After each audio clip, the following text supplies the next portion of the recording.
So we've all been there, right?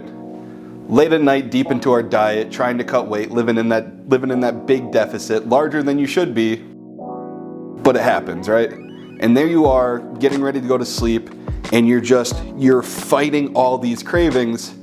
And for me personally, the biggest craving is always a smash burger. Give you the jump into my face, cut edit, smash burger. Now we kind of have a reputation where we're from in Northwest Connecticut as being the smash burger guys, and honestly, I've had worse nicknames. We'll take it.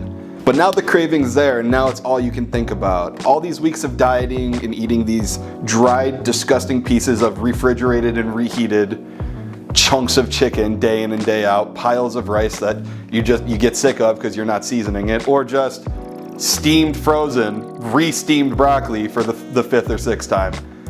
Why can't we just have these smash burgers, right? You're dreaming of them, you can see them, but you can't have them. Or can you? Would it be possible for us to take all of the characteristics and traits we like from a smash burger, the same methods and techniques, and transfer those into something else and make it more diet friendly, more macro friendly? Yeah, we can do it. We can definitely do it. Here, we'll show you how. So what you're gonna need to make this happen is this. What we're gonna need is some parchment paper, a burger smasher. This is a specialty tool. If you don't have this, you can use any flat bottomed spatula, will work just fine. And then another specialty piece of equipment we're going to use is a scraper. And as for ingredients, we use the Big Marty sesame seed rolls, a large beefsteak or heirloom tomato. We're gonna use about half of a small white onion. We're going to shred up some iceberg lettuce. For the cheese today, we're using Kraft Singles, 2 4-ounce 80/20 beef patties, or in this case meatballs, and then the 96-4 of the same quantity, 4 ounces for each meatball.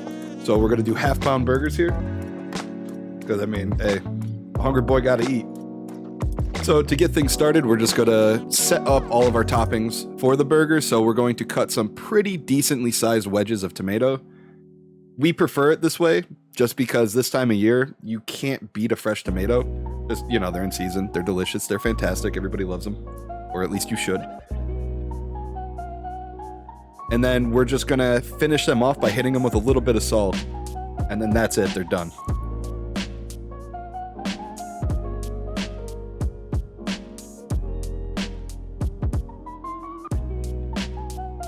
Once we've cleaned up the little work area just a little bit, you know, just run a paper towel over the top because we don't like doing dishes around here. We're gonna start with the onion.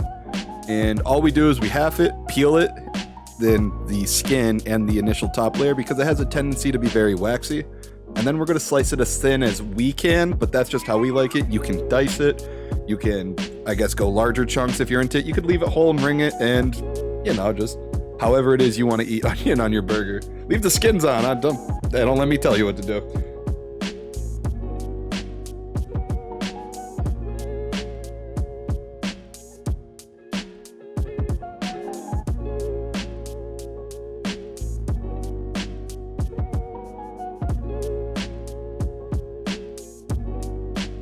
And then once we're done with the onion, we're going to slide right into shredding some lettuce here. You've seen us do this on the channel before, but basically just go nice and slow with this one. And I definitely recommend going as thin as you possibly can, as many times as you possibly can. As always, watch your fingers, tuck them in, and then just ride it out. Have yourself a good time.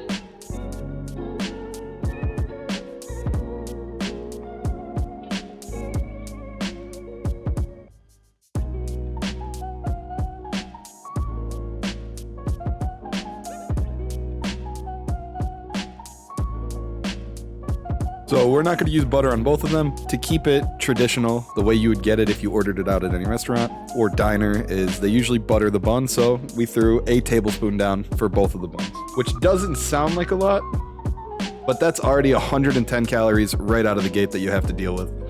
And then for the other buns, we're just going to toast them lightly on the surface. You don't need to do a whole heck of a lot to these things because they're already potato buns. There's tons of sugar naturally in it that just are begging to caramelize. So we just drop them down and let it do its thing. Bun check. And they ain't ready.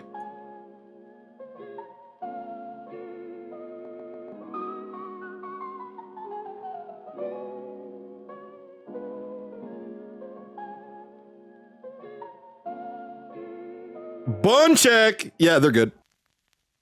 And to show you how fast it really is to cook all of these patties, we're just gonna run a little timer down here at the bottom for you. So we start with both the 80-20 patties on one side and our 96-4 on the other. Once they're down, we're gonna wanna press on them pretty firmly and evenly to try and create as much contact area between the burger and the flat top as we can so that we can make an awesome sear, create that crust that you're looking for when it comes to a smash burger. And then we're just gonna remove the paper, season it, and let it do its thing for about 1.5 minutes. Little fun tip for you, as you're pressing it, try to hold it there for a couple of seconds, only like 2 to 3. Some people online will tell you to do it for 10 seconds.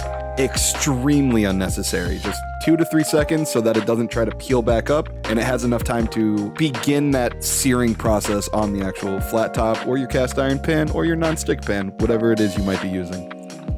An interesting thing to know as you're cooking them is you'll actually get a better idea of when you should flip them by looking at the edges and then the tops of the burger. As it sits on the hot surface, you'll notice that the edges begin to go brown, a little bit crispy, and then the top will start to cook through. You'll see what looks like a lot of juices pushing through to the top.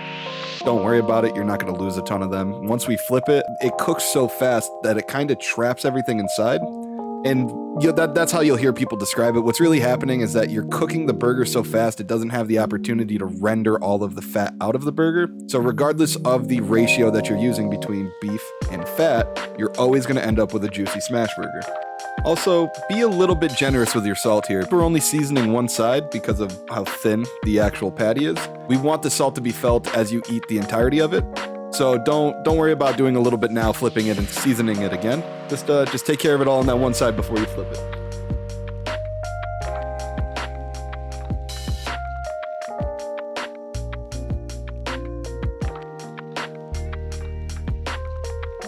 After about 1.5 minutes, once you see the sides are starting to leave that from pink to brownish color, just get underneath it, give it a scrape so that you don't leave any of those nice seared bits behind, and then just give it a flip. If you didn't pack your meatballs well enough and they break apart or they're falling apart, don't worry about it. Just finish the flip, bring all the pieces back together, and then you can hide all your sins away with just a slice of American cheese and nobody will be any wiser to it.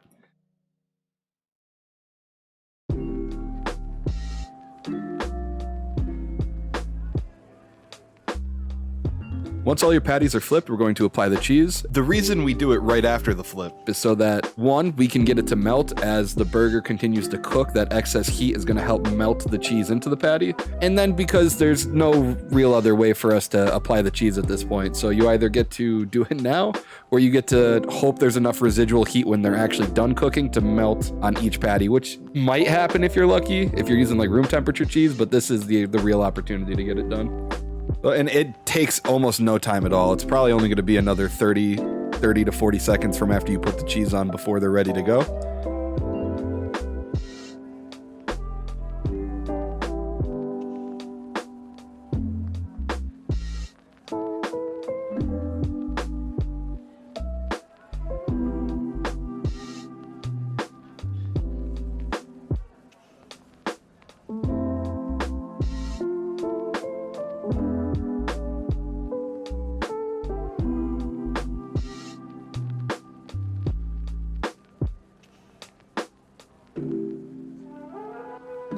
And then taking the same precautions as before, we're going to try to scrape down into the burger to not leave too many of those nice seared bits behind.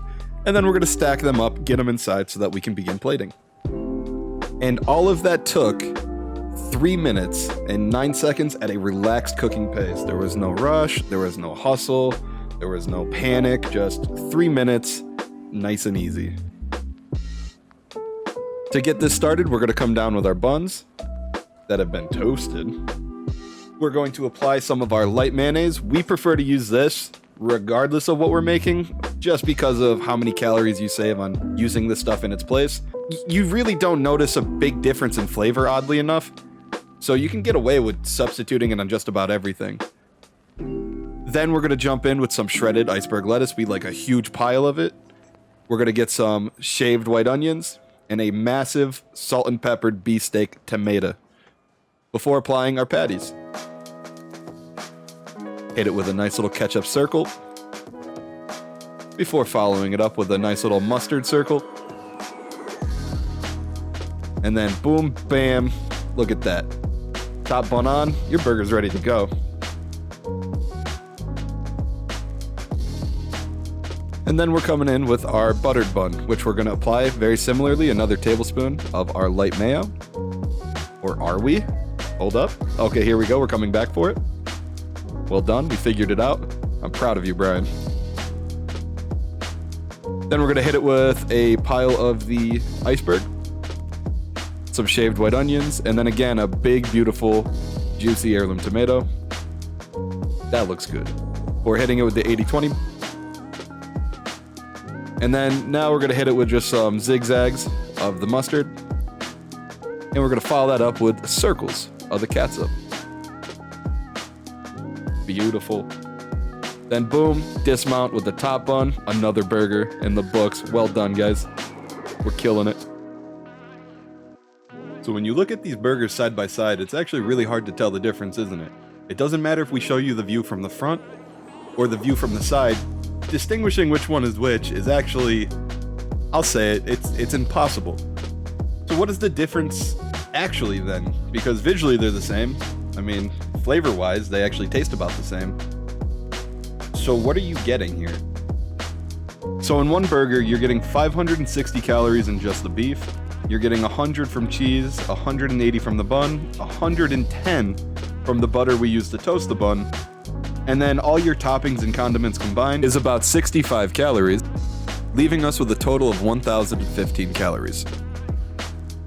Meaning that one of these burgers has 53 grams of protein, 79 grams of fat, and 34 grams of carbs. But then on the flip side, one of these burgers is 280 calories in beef, 100 from cheese, 180 from the bun, and because we didn't use any of the butter, we save ourselves 110 calories. With the same toppings and then the same condiments, you're looking at about 625 calories. 62 grams of protein, 24 grams of fat, and 30 grams of carbs. So if you're not losing anything in quality and you're not losing anything in flavor, which one would you choose? How does this sound? How about we add a little over 2 servings of crispy oven fries to bring one of these plates up to about 950 calories. Now imagine that. You get your whole burger and fries for still less calories than you can get in just one takeout burger. It's quick little hacks and recipes like this that actually keep us on track and sane during the dieting process. And through recipes like this, we were able to lose over 150 pounds relatively effortlessly in the kitchen. We're not going to BS you. Obviously, there were tons of workout sessions. There was experimenting with powerlifting, bodybuilding, cardio, you name it. We've put our time in the gym, and it's actually way easier to do that than it feels like to get your mind right in the kitchen most of the time. Because you want to cook with butter all the time. It's delicious. You want to cook with tons of oils all the time. I mean, especially us growing up as Italian Americans, it's hard to get away from this stuff. The same goes for bread. The same goes for pastas. The same goes for you name it.